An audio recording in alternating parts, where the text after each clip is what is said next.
G'day, today I'm just going to show you how to remove an ARB Deluxe bull bar by yourself. It's not ideal, it's easier with other people, but you can do it by yourself. So the tools you'll need are trolley jack and some car stands, and possibly something to raise the car stands up on depending on your tyre size and lift on your vehicle. So what I recommend is reading through the install instructions. If you can contact ARB and get them sent to you, go through the full thing and then go back through the last third or the last 25% of those instructions, and that's pretty much the removal process, because a lot of the rest of it pertains to the marking up, cutting, wiring looms and things like that. By knowing where your wiring looms are, it'll help you make sure all your cable ties are cut and you have nothing connected between the bull bar and the grille or the chassis mount or anything like that. As you pull the car away, you just want a nice clean break apart. You don't want any cables pulling over your car stands or anything like that. Now, reading the instructions also gives you a good idea on what is the chassis, what is the bracket that mounts the chassis, and what is the bull bar itself. And by going through it backwards, you'll basically expose everything, and it'll be pretty easy to figure out how to get your bull bar off once you get that far in. So all this is really doing is showing you how easy it is.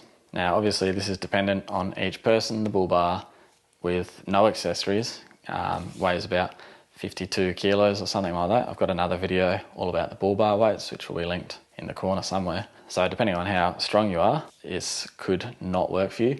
If you can't lift 50 odd kilos, then it's not going to work. If you've got heaps of accessories, that just adds weight to the bull bar, so you either need to take them off or be ready to lift an even stronger weight. Now, the weights we're talking about here are no issue at all. We're using car stands that take 3 tons each. Trolley jack is a 3-ton trolley jack as well. The only issue with the car stands and that is the balancing act. They have to get just right so things don't topple over. So basically the method that we're going to be using is removing the bolts, putting the car in neutral, pushing the car back and adjusting the bull bar to get the car past the bull bar, and then we'll be able to lift that bull bar off, put it to the side. To put the bull bar back on, it's just a reverse process. So we'll jump into it.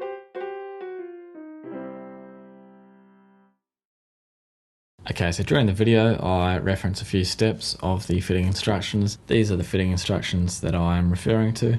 So the step numbers will change depending on your bull bar. This is for a Mazda BT50 and this is the part number up here. So I'm just going to briefly show you the pages and the steps I'm referring to here.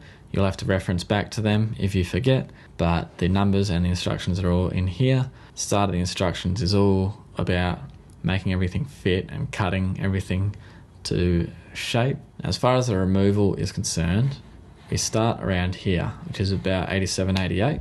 And looking through this gives you a good indication of what is what. So we can see here we've got 4 M10s, 2 on the outside, 2 on the inside. That is the bracket to the chassis. So that's that portion of it. Then we have these 3 M12s on the outside, and that is this bracket here. This bends in and that connects this bracing bracket to this chassis bracket. On the inside, we've got 2 M12s. So this is the 4 M10s from this step, 3 M12s on the outside, 2 on the inside, and this will make sense as we go through it all again. Here are the step numbers, obviously, that I referred to during the video. This is a good indication of what the chassis bracket looks like when you're removing it. The stone shield we leave attached, so I'll sort of skip over that bit. Here are those brace bolts, the M10 through the crush tube. The stone shield is replaced in this video by a batch plate which is removed the whole time, so it's irrelevant. Air deflectors, I'll reference these in the video quickly. This clip, just unclip it. The buffers stay on. This is 3 cage nuts for the M12. This is what attaches the bull bar to the mounting bracket. So we're getting closer to the bull bar lifting. Here it is. There's that bracket with the 3 M12s into the cage nuts. This is about leveling, which we don't have to do if we mark up our bull bar correctly before we remove it. Then we have 2 M10 pinning bolts. My installers only did the bottom one. I went and drilled the top one just to fix it up. Now, lights and stuff you can leave in. You can just disconnect electrically, or you can take them out like I do in this video. The stone shields, so this is the end of the instructions. This will be the first thing that we remove, is these stone shields, for example. So there's the instructions. You can reference, you can pause, you can read it. I will reference them in the video, but I won't show them again.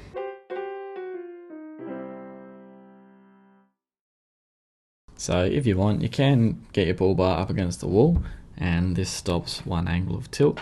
Now these Phillips heads here, we want to undo them. That's just connecting the guard to these wings. So that is a folded flap for the underwings of the bull bar. Then we got all these M8 bolts around here on both sides to remove. That will give us access to here. Now this is the actual bull bar to the bull bar bracket. This here is the bracket to chassis bolts, and here we have some bracket chassis clamps that just clamp everything onto the chassis at the front. We've got this stone shield to remove, and any bash plates that you have will need to be removed, and any floodlight cables that go through the grille and the grille itself.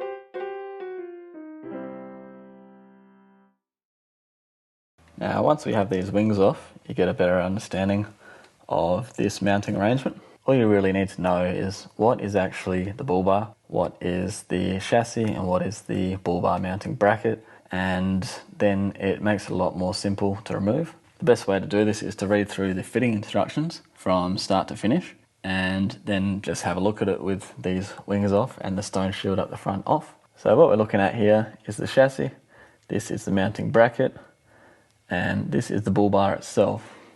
We have 3 M12 bolts there, and there is supposed to be 2 M10s, but whoever installed this bull bar has only done 1 on the bottom. There's supposed to be 1 up top through that hole as well, but installers are lazy. Now if you're happy with the level of your bull bar, it might be worth going around here in white paint pen, and as well, if you plan on removing this, just cover around these edges in white paint pen, and then when you reinstall it, you can line it up exactly how it was. And obviously we have electrical connections made from the bull bar, so we want to push these light fittings back out or find a disconnection point in these cables as well.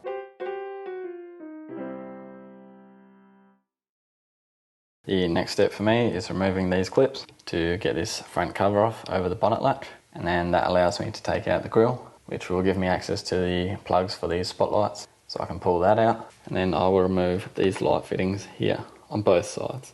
Now for the bonnet protector, it just clips into the grille, so you have to sort of reach under it and then push the little tab here, and then it'll pop out, so quite easy to remove. Spotlights, depends on what style you got. For me, it was a Deutsch connector. Just unclipped that, cut any cable ties, tying the bull bar to the mounting bracket or the chassis. Now the indicator and parking light just screwed in from the back here, 2 Phillips head screws. The fog lamp has a clip here and a clip here, and then it has 1 screwed in point. Now the screw for the fog lamp, you have to get it from the front. Clip for the fog lamp, it's just these tabs that you bend backwards, and then that Phillips head you have to attack from the front, and that's those 2 lights out.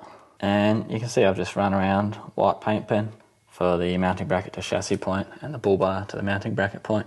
That is just in case I have trouble realigning everything. It'll just make it easier, but with all the bolts and that pinning bolt there, the M10, it should line up perfectly anyway, but you never know.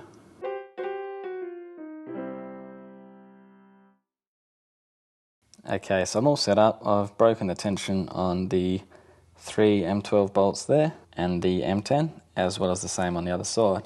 I've removed all light fittings, all plugs.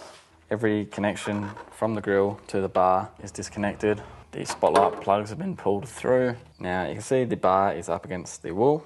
On each side, I have got these cast downs. They are wedged up under the wing. The reason for that is these wings make the bar want to go that way. It should, in theory, hold on these cast downs. I've got 1 each side.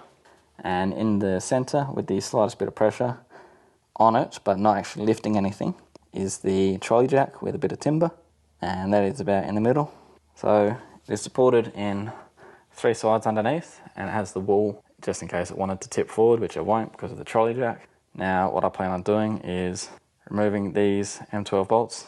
Firstly, seeing if it moves at all as I go to take them out, and then hopefully I can drive the car backwards and leave the bull bar in place. Then I can move the bull bar onto the floor. Getting it back on will be more difficult, but we'll just see how we go. Okay, so you can see I've left 1 M12 bolt in the middle on both sides, and you can see how it is angled itself downwards. All the tension is on this cast stand now. With the jack supporting the majority of the weight, the cast stands stop these wings from tipping the bar back. Okay, so now we've removed every single bolt that attaches the bull bar to the bull bar mounting kit. Bull bar mounting kit can stay on the chassis we've disconnected all the lights or any spotlights that you have going through the grille, anything like that, just make sure it's all undone. What I was going to do was start the car and reverse it out slowly, but what I'm going to try first is just use the shift lock. Unfortunately this is an automatic, but if I can get it into neutral, try and push it back, that stops the vibrations accidentally knocking over the car stands or something like that, because when it starts up it does move around a bit. I just want to go slowly at first in case I missed any cables that might be tied to some random point on the bull bar. So I just want to push back 50mm and then I'll come out and check everything, and then I'll go back further until I can get that bull bar off and out of the way. Now on the automatic transmission, you obviously can't move the lever, it's supposed to be in park, but there is a shift lock under here. So if you get this cover off, then this should be a shift lock which will allow me to put it in neutral. Okay, so this is the second time. I already pushed it out a little bit and then came and checked it. I did have to drop the car stands a bit because this edge of the bull bar actually hooks in behind this pinch weld here. So when you're pushing back, you need to push back a little bit, but then drop the car stands on each side by about 20mm and then go again and you got full clearance.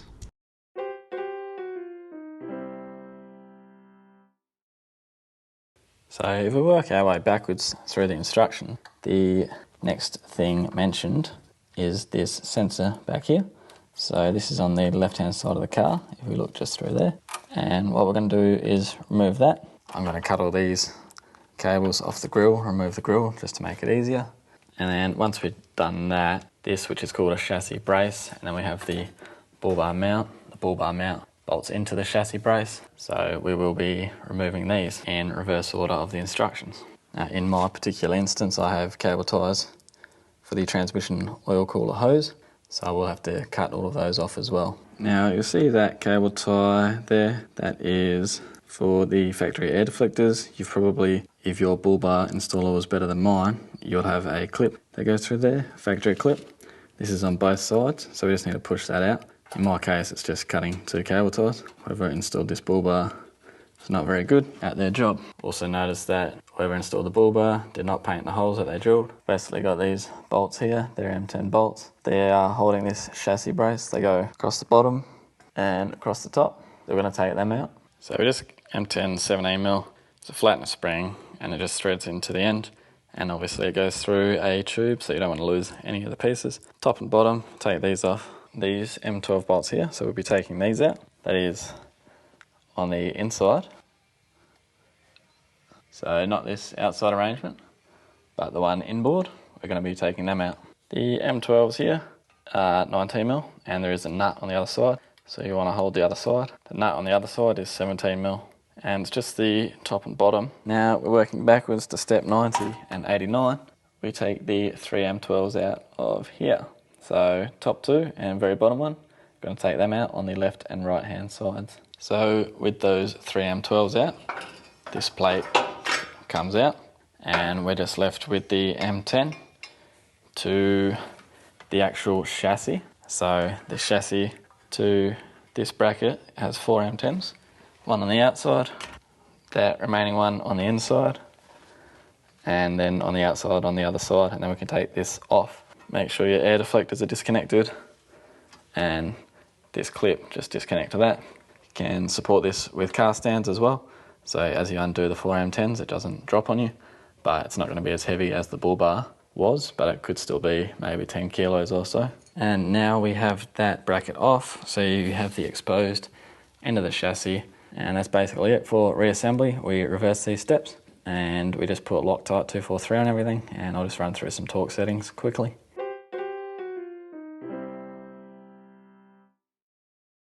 So whoever installed this did it wrong. It's supposed to be 2 pinning bolts here. So I'm just going to correct that. I'm going to drill this out at M10, file and paint it, and then I'm going to file this one and paint it as well, because they obviously didn't bother to do that. This is why I prefer doing work myself rather than getting someone in a shop to do it, because they just take shortcuts. So file, paint, drill bits, etc. Okay guys, so I've finished the work on this portion. I've re-drilled it, ready to mount back in. So we've got 2 M10 bolts here and 2 M10 bolts to go in here. Now I won't be torquing these yet, I'll get all the bolts in before I start torquing, but the instructions say for M10 bolts 44 Newton meters and for all the M12 bolts 77 Newton meters. Because we're putting it back together and we've marked up these white paint pen marks, we can torque it before we put the bull bar on and make sure it's level, because it should go back in the same position if we line up these paint marks that we made earlier. One last thing to mention, I'm putting Loctite 243 on every single bolt that goes back in. It's just an anti-vibration measure, but it also stops it from galling, so you'll be able to get them off in the future. So next is steps 97, 98, 99. Air deflectors, you should have these clipped in my case it was cable ties. So there's one on each side, and this clip sensor, don't forget to clip that back in. Then we'll be putting these brackets here on. So we've got two M12s to put in here and three M12s to put in here on each side. So now we've got all our M12s in loosely. We put these M10s through these crush tubes, and then ordinarily the instructions say now you mount your bull bar, but that's just to get it level. I'm just going to line up these paint marks here, and then I'll go through all the M10s at 44 and all the M12s at 77 Newton meters, and that's that bit done. And then we just need to lift the bull bar back on. So to get the bull bar back on, it's kind of the same as reverse, except I use two people just because I've installed the winch now and there is a control box on the back. Makes it a lot more awkward, but same principle. We had the car stands under the wings, trolley jack in the middle, and we just used pry bars through our pinning holes on both sides. And then we've got the M12s on. For now, all I'll do is make it level, do the M10 pinning bolts to 44, the M12s to 77. Just need to level it out and tighten it, and then it should be all good.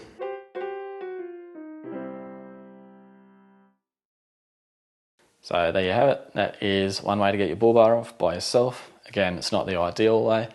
If you have a scissor platform or a lifting platform, that'll be a lot better. If you have something that can support above the bull bar that you can tie off to, that'll be better. Or if you have other people helping you, that will be better and reduce the risk of injury. Now, you shouldn't really hurt yourself doing this, except if you hurt yourself because of the weight of it, or for some reason the car stands topple, but when we're pushing the car in and out, we're not underneath the bull bar. So worst case is you damage your bull bar or possibly the car a little bit, but damage to yourself shouldn't happen unless you hurt yourself with poor lifting.